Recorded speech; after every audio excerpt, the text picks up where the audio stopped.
You know, it's so easy to get lost in data. A single patient's chart can have hundreds of different data points, but what's the real story hiding in there? Today, we're going to talk about how to see that whole story at once, making sense of complex data that has a ton of different variables. So just imagine for a second, you're a clinician, maybe a researcher, and you've got this incredibly rich data set. Labs, vitals, patient history, you name it.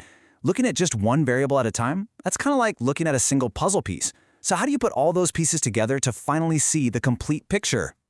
For anyone in the medical field, this is not just some academic exercise. Being able to interpret this flood of information is absolutely critical for making the right call for a patient. It's really just as important as any other diagnostic skill you have. So here's what we're going to cover. First, we'll tackle the data overload problem. Then we'll see how looking at the whole picture can uncover hidden relationships. We'll check out a few key tools, and we're going to finish with the single most important rule to remember when you're analyzing data. All right, let's dive right in. The very first challenge is just realizing that, more data isn't always better. Sometimes the sheer volume of information can actually hide the very truths we're looking for. There's actually a name for this problem in data science, and it's called the curse of dimensionality. It sounds dramatic, but it's real. When you have dozens or even hundreds of variables, patterns become way harder to spot, and it gets really easy for your models to get confused by all the noise, a problem called overfitting. So, if the problem is having too many dimensions, what's the solution? Well, we need to find better ways to see them all at the same time, and that means shifting our thinking from simple charts to a much more holistic view. Okay, so on the one hand, we have our basic tools, right? Univariate analysis looks at just one thing, like a list of patient ages. Bivariate compares two things, like plotting age against cholesterol. But the real magic, the big picture, that happens with multivariate analysis. That's where we look at 3, 4, or even more variables all at once to find those really complex interactions. And that brings us to the star of the show, multivariate visualization. It isn't just about making pretty charts. It's a whole set of powerful techniques designed specifically to reveal the hidden architecture of your data. The patterns and relationships you would absolutely never find by just looking at things one by one. Now this is where it gets really fun. Let's stop talking theory and actually start looking at some data.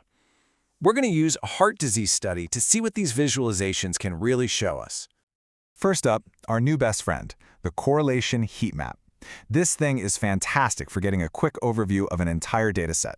It uses color to show us the relationship between every single pair of numerical variables, so we can see how strongly they're connected at a glance. And boom, check this out. See those deep red squares? They tell us there's a strong positive correlation. For instance, exercise-induced angina and the presence of heart disease are clearly linked. Now look at the blue squares. That's a negative correlation. The patient's max heart rate, for example, tends to go down as the likelihood of heart disease goes up. Instantly, our eyes are drawn to the most important relationships. So heat maps are amazing for seeing how variables trend together. But what if our question is totally different? What if we need to know something like, how many patients belong to multiple specific groups at the same time? For that, we can turn to a classic tool, the good old Venn diagram. And here's the best part. You don't have to be a coder to do this stuff. There are tools like Orange Data Mining that use these simple visual workflows. You literally just drag and drop, connecting your data to different widgets, and then feed it into a Venn diagram to see the overlap. It makes this kind of powerful analysis accessible to everyone. And after running that super simple workflow, we get our answer, 12. That's it. This number represents the 12 patients in the dataset who have both a heart disease diagnosis and a specific defect found on a thallium scan. That's a super specific, clinically relevant insight we found just by visualizing an overlap. Of course, heat maps and Venn diagrams are just two tools in a very, very large toolbox. There are so many other creative ways to visualize multivariate data, and each one is designed to help you answer different kinds of questions. For example, there are things called parallel coordinate plots, which are incredible for spotting outliers by comparing individual profiles. Bubble charts can add a third dimension to a simple scatter plot. And radar charts are perfect for comparing scores across different categories. The main takeaway here is that for almost any complex question you have, there's probably a visualization out there designed to help you answer it.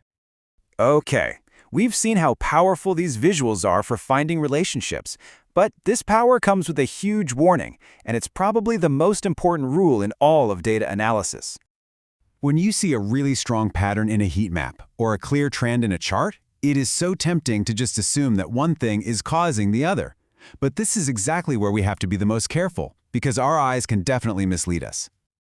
I absolutely love this example because it just perfectly captures how absurd it is to confuse correlation with causation. I mean, look at that, a nearly perfect statistical relationship. But does that mean eating less margarine is going to save marriages in Maine? Of course not. It's just a random coincidence, what we call a spurious correlation. And this, right here, is why your knowledge is irreplaceable. As a clinician, a researcher, an expert in your field, you are the one who provides the context. A chart can show you what is happening, but your expertise is what tells you why it might be happening and whether a connection is actually meaningful or if it's just statistical noise. So, at the end of the day, multivariate visualization isn't a replacement for human expertise. It's a tool to give it superpowers. It lets you move beyond single data points and see the rich, complex tapestry of information you've worked so hard to collect. The only question left is, what hidden stories are you going to find?